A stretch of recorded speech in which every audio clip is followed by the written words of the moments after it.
Mist rolls over the highlands, cold and colorless, swallowing the edges of the Roman line. It is the 83rd year after Christ. 40,000 Romans stand at the lip of the world. Bronze, discipline, and silence against the endless wild. The air smells of heather and salt. Behind them stretches empire. Before them, only legend. 6 years Gnaeus Julius Agricola has driven north, cutting roads, burning villages, building stone from conquest. Now his march ends not in triumph, but in fog. Beyond that curtain waits Caledonia, tribes united under one name, one voice, one will to defy. At dawn, the Battle of Mons Graupius will begin. Yet even before swords cross, the truth is visible. This is not merely Rome versus rebellion, but civilization staring into its reflection and finding it wild. They come from every province Rome ever touched.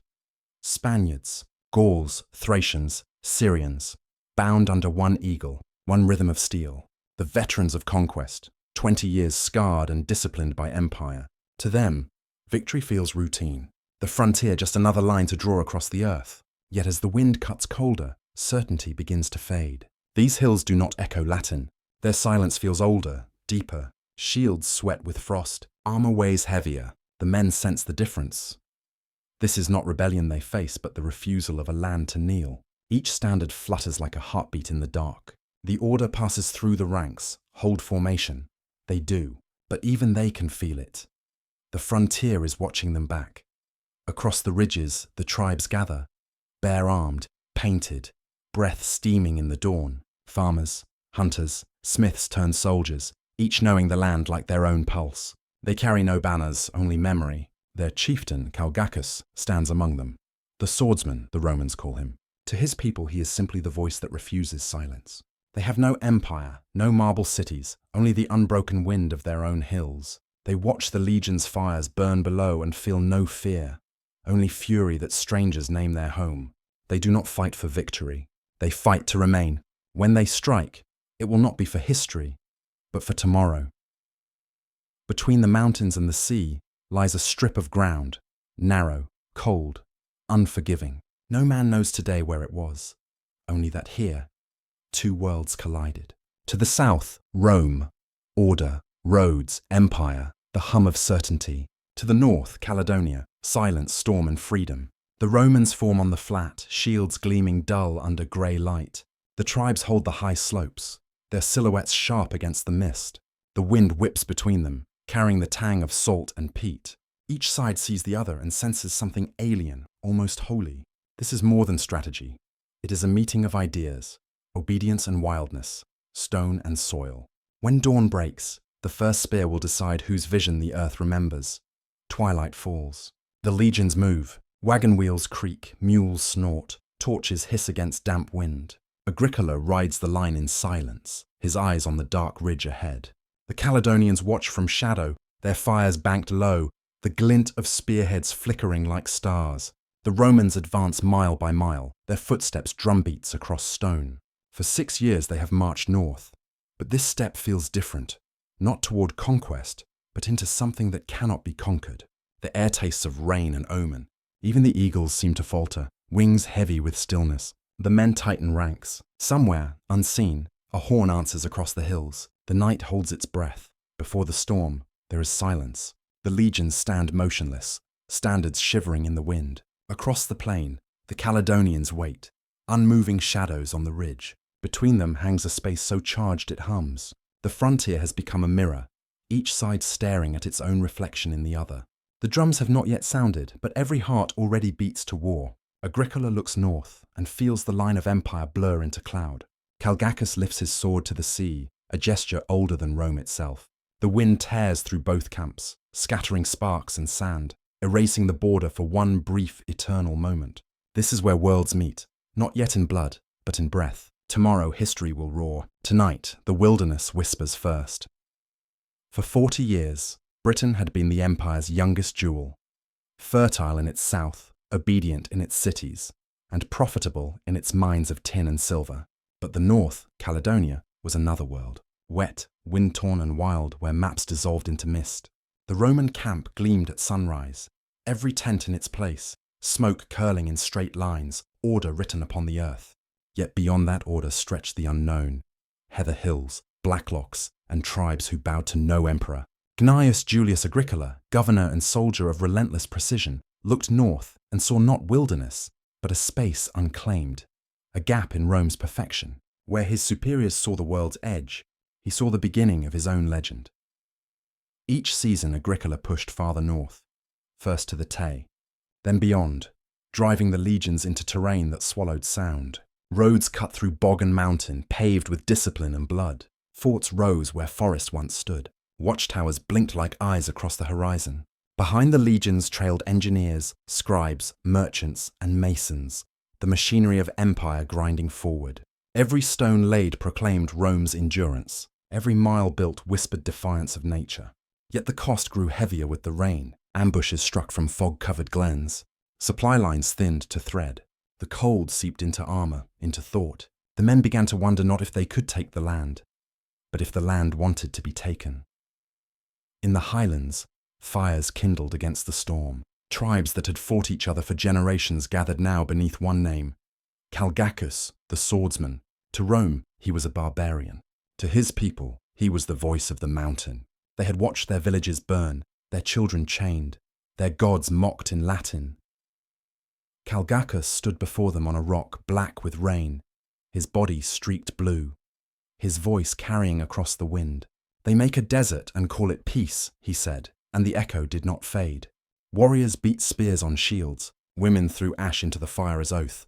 They did not dream of conquest, they dreamed of return, to land, to breath, to freedom. Agricola raised walls and forts, Calgacus raised faith. Both built empires, one of stone, one of memory. In the Roman camps, hammers sang and orders echoed. In the glens, drums answered from the dark. Rain blurred the distance between them. The legions worked by pattern, ditches, palisades, precision, as if logic could hold the wild. But the north had no patience for geometry. It waited, patient and watchful, like an animal under the snow. Each tower Rome raised was shadowed by 1,000 eyes in the hills. Each fire they lit was mirrored by flames unseen.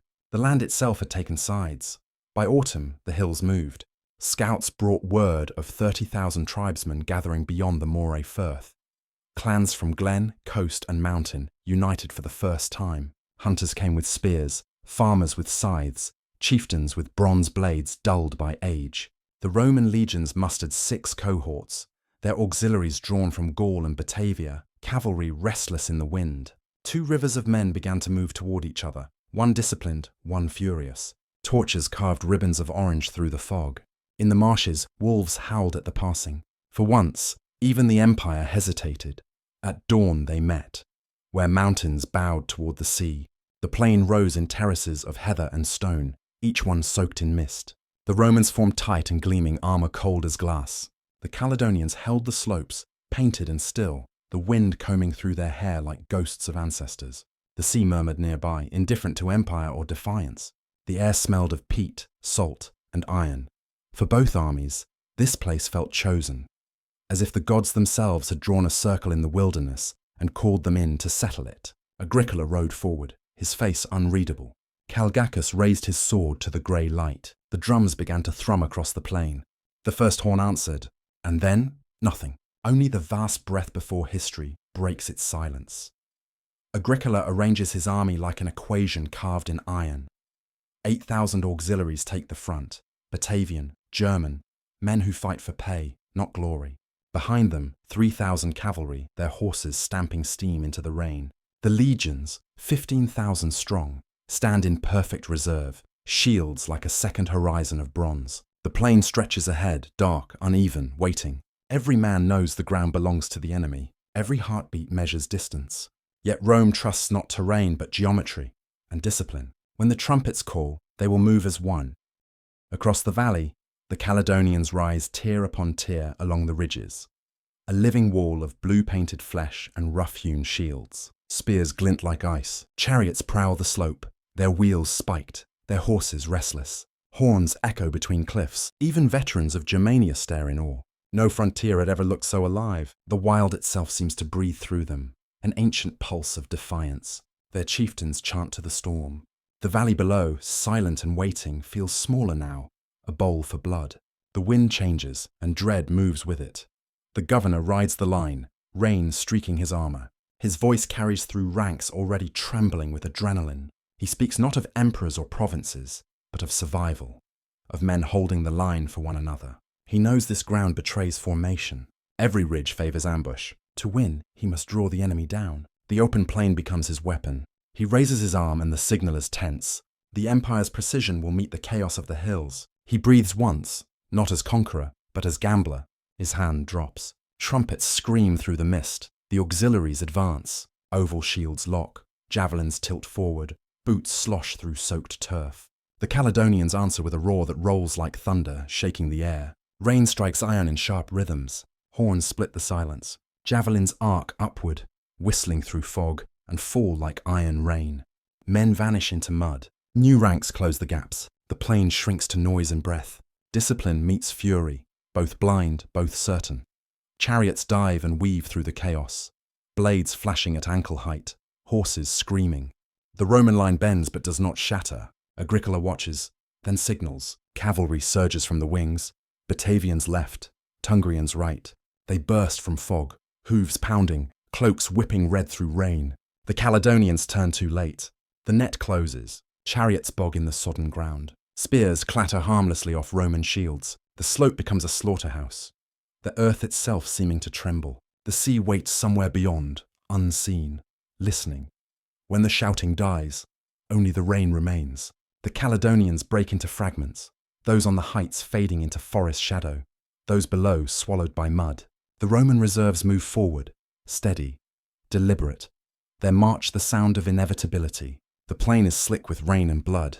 Chariots smoulder, shields lie half buried in heather. Agricola surveys the valley, victory without exultation. Around him, men clean their blades in silence. Even triumph feels small beneath the hills. The wilderness still stands watching. Rome has won a battle, not a land. The frontier endures, wild, unbeaten, waiting for the next march of men who believe the world can be measured. They came down screaming, a wall of sound and bodies, blue-painted and burning with fury. The ridge erupted into motion, shields hammered, spears clattered, breath turned to steam. The Romans braced, lines locking tight, shields trembling under the first collision. Iron shrieked. Wood splintered. Rain lashed faces painted with mud and blood. The hillside shook beneath their feet. From tree line to plain, the earth howled, echoing the clash of two worlds. The Caledonians drove with the strength of desperation. The Romans answered with the rhythm of survival. Between them, the storm found its voice. It was no longer men. It was thunder made flesh. The auxiliaries held, step by step, breath by breath. Mud rose to their knees, red with blood and rain. Spears stabbed through smoke. Shields pressed so tight they groaned under weight. The Caledonians hit again and again, a tide refusing to break. For every body that fell, two more leapt the corpses to strike. The air reeked of iron and sweat. Faces lost their names, their shapes. It was not war anymore. It was pressure, sound, rhythm. The grind of empire against the unyielding wild. Somewhere in the noise, men vanished, swallowed by the very land they fought upon. Then the cavalry came, from the fog, the sudden roar of hooves. The Roman flanks curved inward, then burst outward like jaws. The Batavians swept left, Tungrians right. They struck the Caledonian rear as the chariots screamed through the centre. Spikes caught on shields. Horses slipped, snapping reins and bone. The hillside became a furnace of motion. Tacitus wrote, "They closed in a ring and struck as if against a pen of beasts." The battle folded in on itself, chaos devouring its own order. Fog mixed with blood. Mud swallowed the fallen. The noise of drums faded under the hammer of hooves. Wolves met lions in the mist. The mountain trembled, as though even the gods recoiled.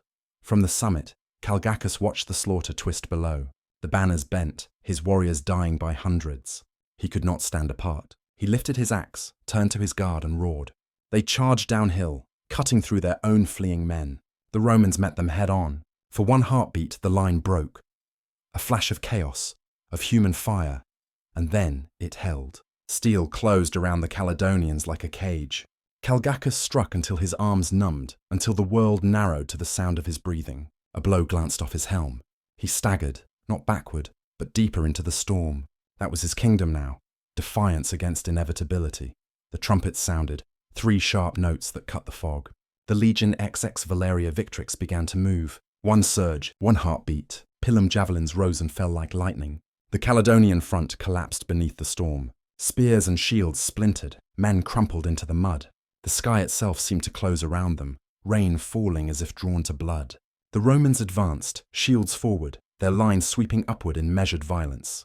No shouts, no triumph, only the sound of breath and metal. The slope glowed red in the twilight.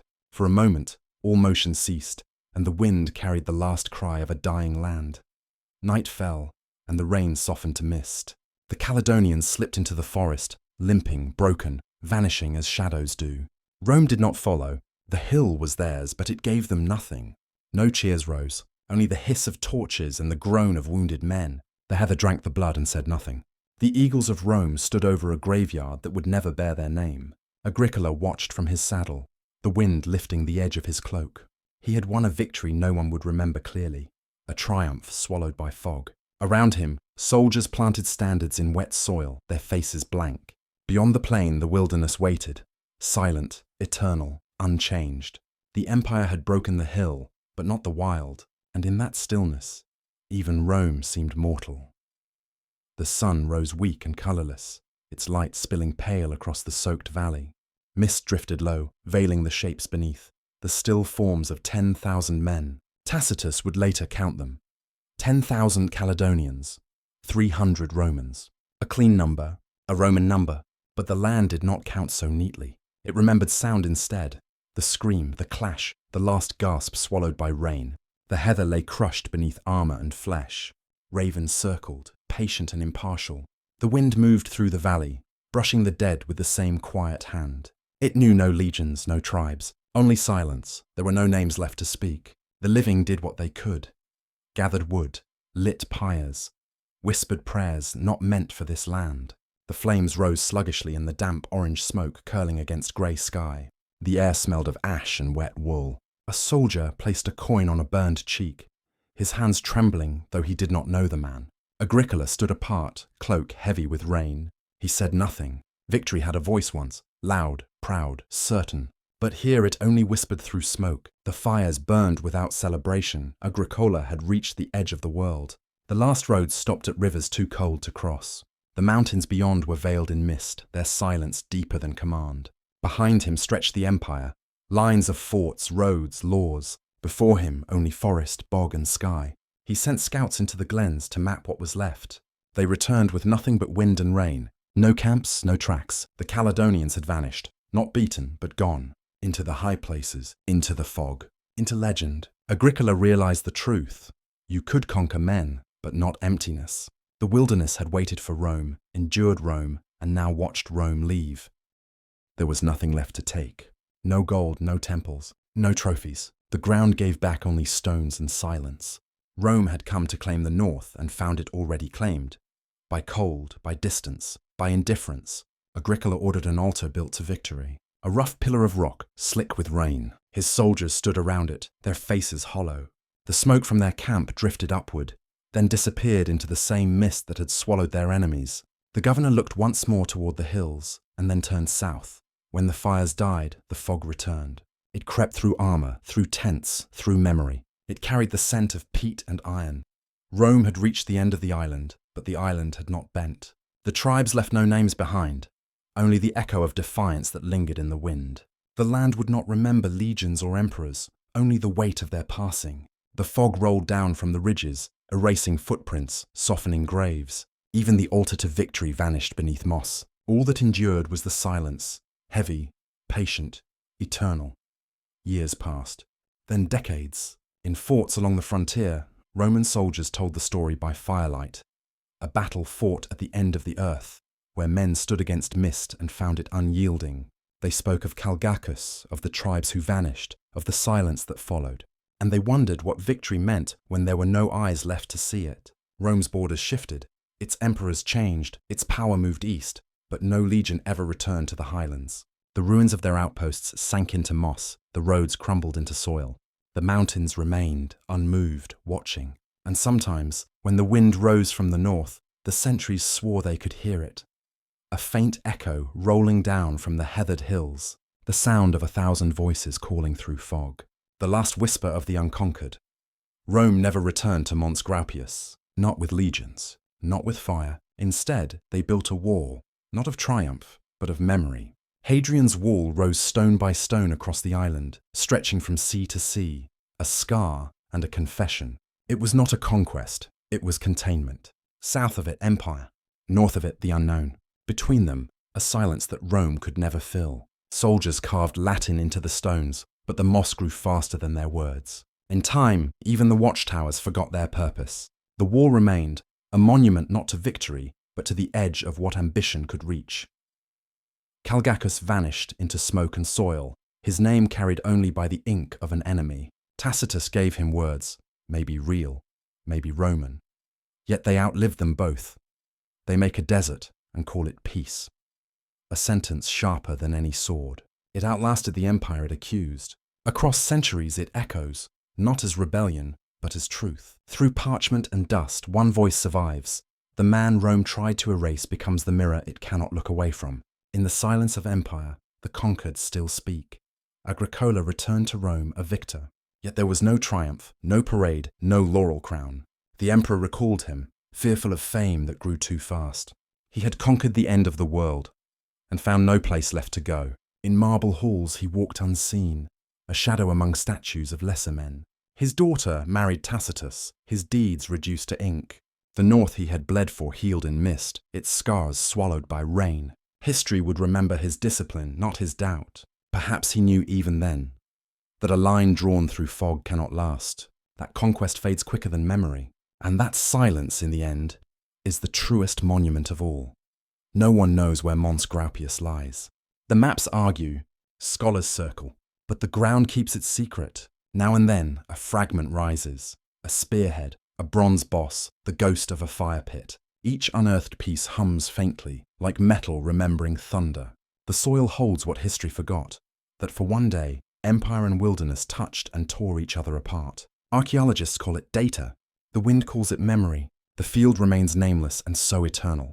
Whatever happened there has long turned to moss, but when fog gathers low, it feels as if the air still trembles, as though iron and freedom have not quite finished speaking.